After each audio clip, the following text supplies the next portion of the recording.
All right, guys, this is Mr. H. I am doing question 17 from the August 2026 Algebra 1 exam. Basically, this is a completing the square question. So if you know how to complete the square, take half of b, then square it, because that's the number you add to both sides. Now place half of b inside parentheses, square it. Now we're ready to ride. Pay attention to what I do. Well, anyway, that's how I teach my students. I got a little rap that I do, but in this case, if they forget, and they often do, I just tell them, look, they've given you a one variable equation, so you can insolve it, and then we're just going to go insolve each one until we find the one that has the same solution, right? So here we go. So all I'm going to do, go get my, oops, don't want that. Let's go back to home, and we want this. And then we are going to do menu 36. And then we just type in the original equation.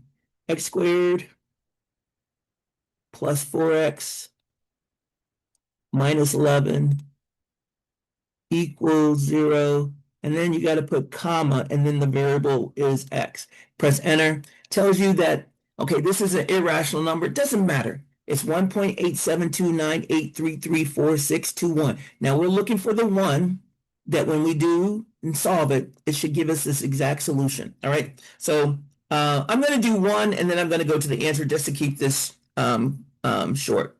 But you would go here, you would try the first one. So I'm going to do insolve, menu 36. I'm using the CAS version. If you're using a regular Inspire, it's menu 31. And then I'm going to type in parentheses x plus 2. And then I'm going to square, and then it's going to be equal to a -7. All right. And then I put comma x, and then I get no solution. So this is saying this one doesn't have a real solution. It has an imaginary solution. It doesn't matter. It's not this. That's all you need to know. If you look at this and go, what does that mean? What does that mean? Then you're missing the point. What you're looking for is when you solve it, it should be this answer. If it's something else, it doesn't matter. Even if it says no solution, it doesn't matter. That means it's not the answer. Now, here is the answer. Remember, we got a +4 here, so half of b would be a +2. So it's got to be +2, right? So all I'm going to do is I'm just going to copy this, and I'm going to enter choice number 3, which is x plus 2 squared equals 15. And that should be the answer. But let's see.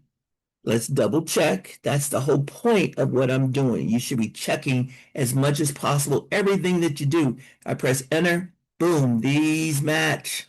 That's our answer. We're done. Don't check anything else. Stop. That's it. All right. Now, insolve. Now, if you know how to complete the square, wonderful. You should. That's wonderful. But even if you forget how to complete the square, or you're never taught how to complete the square, what you should recognize is that anytime you have a one variable equation, I'm going to say that one variable equation, right? And even though it has an x here and x here, that's still only one variable, right? So whenever you have a one variable equation, you can insolve. So all of these are one variable, insolve, insolve, insolve, insolve, until you find the one that has the same solution. Okay, that's it. I'm done. I'm going to stop, and I'm going to post. So where's my stop key?